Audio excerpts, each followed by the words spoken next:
Bonjour et bienvenue dans Taste, le magazine culinaire d'Euronews.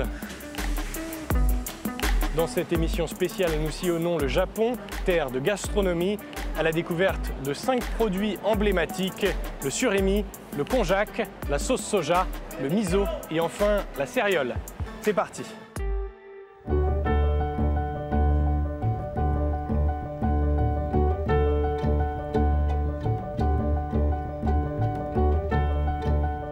Nous débutons notre voyage sur le port d'Odawara pour découvrir toute la délicatesse du surimi. Mais rien à voir avec les bâtonnets industriels vendus en Europe. Ici, sa confection est un savoir-faire ancestral, pratiqué à la main par des maîtres. Odawara est niché entre les montagnes et la grande baie de Sagami, au sud de Tokyo. Nous y retrouvons Thierry Voisin. Cyril, enchanté, bienvenue. Un chef étoilé français installé au Japon. Il veut me faire découvrir la maison de surimi la plus renommée et son produit phare, le kamaboko. Qu'est-ce que c'est que le kamaboko? Le kamaboko, au même titre que le judo, c'est un art, c'est d'une noblesse exceptionnelle. C'est une façon de valoriser le poisson. On va aller voir le maître kamaboko, le sensei en japonais. Le sensei. Sensei, konnichiwa. Konnichiwa. Le kamaboko traditionnel est fait de poissons frais. En quelques gestes précis, les filets sont levés, prêts à être transformés. Le fait de travailler à la main nous permet de vérifier l'état des poissons un par un et d'adapter la température de cuisson et d'autres paramètres. La pâte sera plus légère, ce qui est très important pour la texture. Odawara jouit d'une autre richesse, l'eau des montagnes riche en minéraux qui imprègne la pâte de poisson. Elle doit être parfaite pour la mise en forme. Selon la tradition, le poisson est sculpté au couteau sur des planches de bois. Cuit à la vapeur, puis baigné dans l'eau froide, le kamaboko est prêt. Regardez Cyril, on dirait que ça a été fait à la machine, c'est tous les mêmes, alors finalement ça a été fait à la main. C'est vrai. On va déguster? Ah moi j'en peux plus, on y court. Dans les bâtiments voisins, d'élégantes boutiques témoignent de l'amour des Japonais pour ce mets raffiné qu'on offre ici à l'occasion des fêtes. Nous avons pris place pour une dégustation.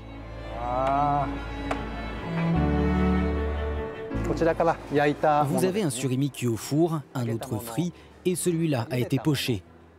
Enfin, vous avez le plus populaire du Japon, le kamaboko, cuit à la vapeur et sculpté sur une planche de bois.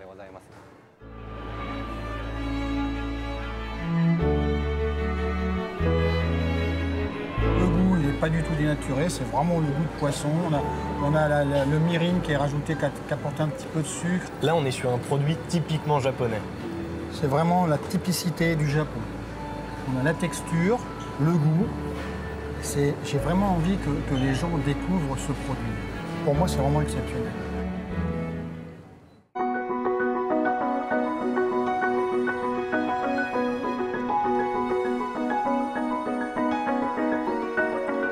Nous avons changé de région, nous sommes dans la préfecture de Gunma.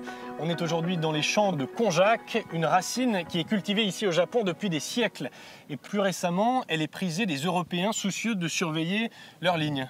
Leur ligne et leur santé. Pourquoi est-ce qu'on assiste à cette renaissance du konjac? Justement parce que c'est très bon pour la santé finalement. C'est un produit qui est très sain. Et ce qui est bon pour le corps est bon pour l'esprit. On va découvrir le produit? On va rencontrer surtout son cultivateur. Allons-y.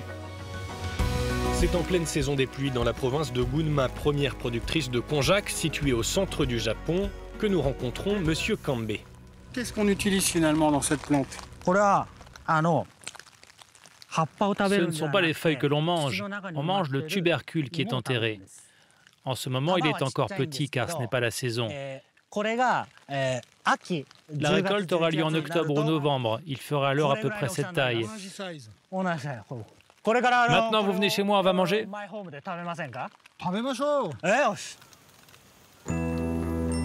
Le konjac est un aliment diététique qui accompagne de nombreux plats japonais.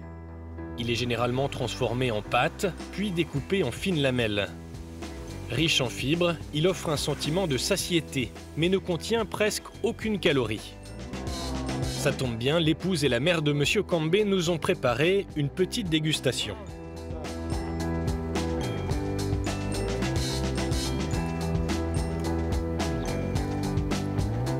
La texture, le goût, En japonais, on dit yasashi, aji, yasashi, aji.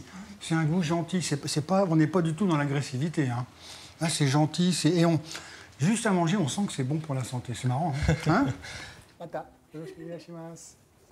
Thierry Voisin doit retourner à Tokyo. Nous restons dans la région du konjac, qu'on décline ici à l'infini. La preuve dans ce supermarché qui lui est dédié. Même si j'en mange beaucoup, ça ne me fait pas grossir. C'est bon pour la santé. Ici, on retrouve notre pâte de konjac, mais surtout du konjac transformé en pop-corn, glace, nouilles ou même riz. C'est très bon pour les personnes diabétiques, ça permet de baisser les apports caloriques. Et c'est bon pour le corps. Zéro sucre, presque zéro calories. Le konjac répond très bien à une certaine tendance. C'est un aliment très sain, bon pour la santé. Pour ces raisons, je suis sûr qu'il aura de plus en plus de succès.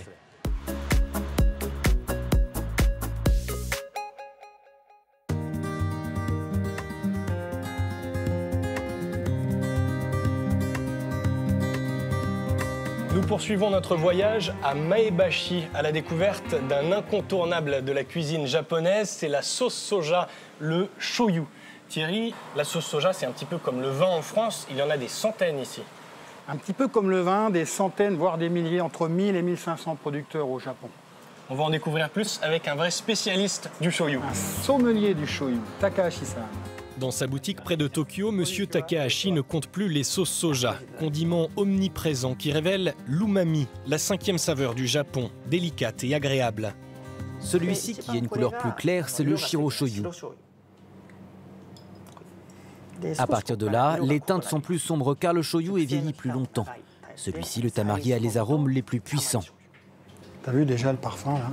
L'affinage, mais aussi la part de soja, de sel, de blé, tant d'éléments qui définissent la saveur et la couleur de chaque shoyu. Les nuances sont saisissantes. Incroyable, hein? Thierry, vous avez une préférence? Petite préférence, effectivement, pour le saishikomi.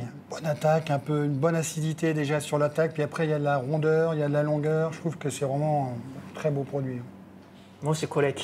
Son fabricant vient de la région de Nagano. Je peux vous donner ses coordonnées et il peut vous montrer comment il fabrique le shoyu. Rendez-vous pris à Nagano. Le fils, le père. Chez les Okubo, le shoyu est une histoire de famille vieille de 133 ans.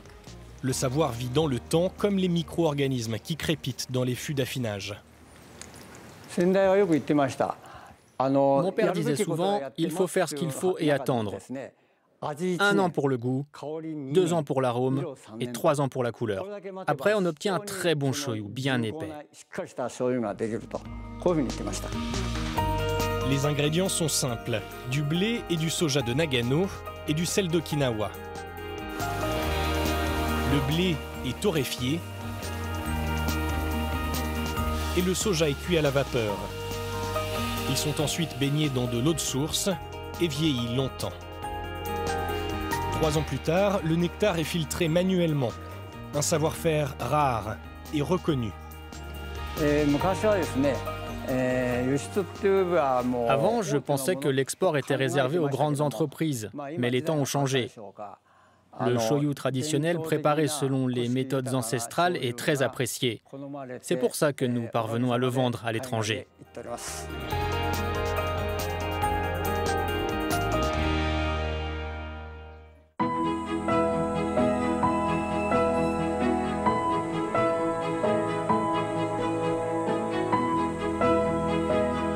Nous avons fait cap vers les montagnes de Nagano, surnommées les Alpes japonaises, célèbres pour la production de miso, une pâte de soja et de riz fermenté. Nous avons rendez-vous chez un producteur qui l'élabore dans la plus grande tradition. S'il y a un plat dont les Japonais ne peuvent pas se passer, c'est sûrement la soupe miso. Elle accompagne presque chaque repas, dont elle facilite la digestion. Le Japon compte plus d'1 millier de producteurs, comme Kosuke Ishii, dont l'ancêtre a fondé la maison Ishii au XIXe siècle.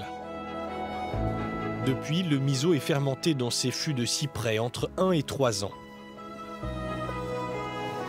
La recette n'a pas changé. Riz, sel, soja et patience. Ici, la pâte aux arômes puissants est récoltée à la force des bras. Aujourd'hui, la plupart des producteurs privilégient la quantité et la rapidité. Nous, notre mission, c'est de garder le savoir-faire traditionnel, préserver le goût, la couleur et l'odeur du miso dans la durée pour le transmettre aux générations futures. La préfecture de Nagano produit près de la moitié du miso japonais, mais il en existe plusieurs centaines de variétés dans le pays. Pour les trouver, direction la capitale. Nous voici à Tokyo pour découvrir une boutique de miso. Et je suis sûr qu'on va trouver notre bonheur. Le parfum, les couleurs, tout appelle ici à la gourmandise. Les gens viennent de loin pour trouver leur miso préféré, qu'ils dégustent en soupe mais aussi en condiment. Celui-ci, par exemple, sublimera une viande ou un poisson. Depuis plus de 700 ans, les Japonais boivent de la soupe miso tous les jours. Pour les Japonais, le miso, c'est aussi une nourriture pour l'âme. Ici, vous avez toutes sortes de variétés de miso. Ils ont des couleurs différentes. Pourquoi ?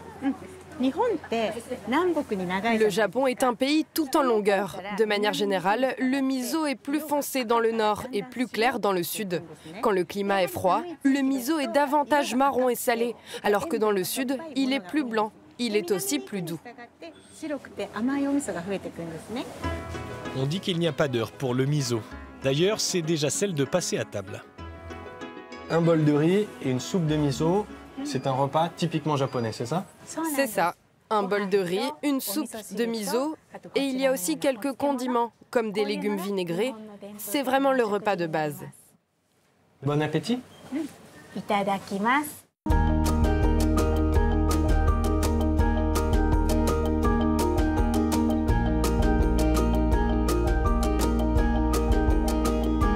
Nous terminons notre voyage dans la région de Wakayama pour découvrir un poisson emblématique du Japon. Il s'agit de la céréole. C'est un poisson de choix pour les sushis et sashimi, mais il se déguste aussi bien cuit sous de nombreuses formes. Avant d'en parler, voyons comment il est produit.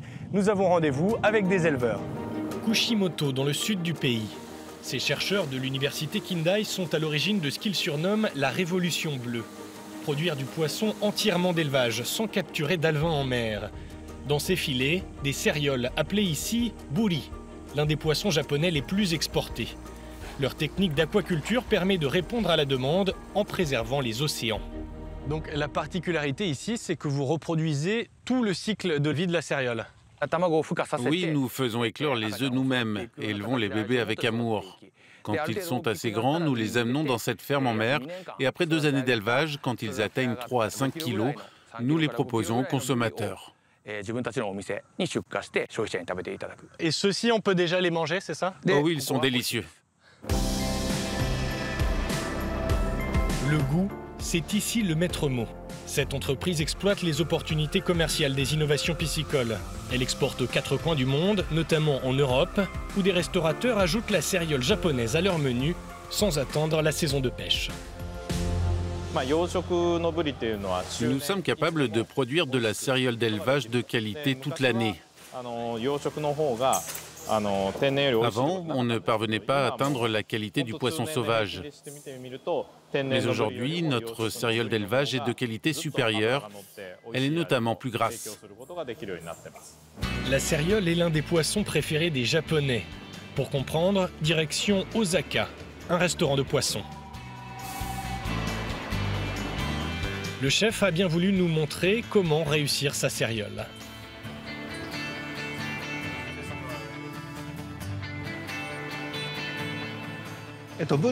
La texture de la céréole est fondante. C'est un poisson gras sans être lourd.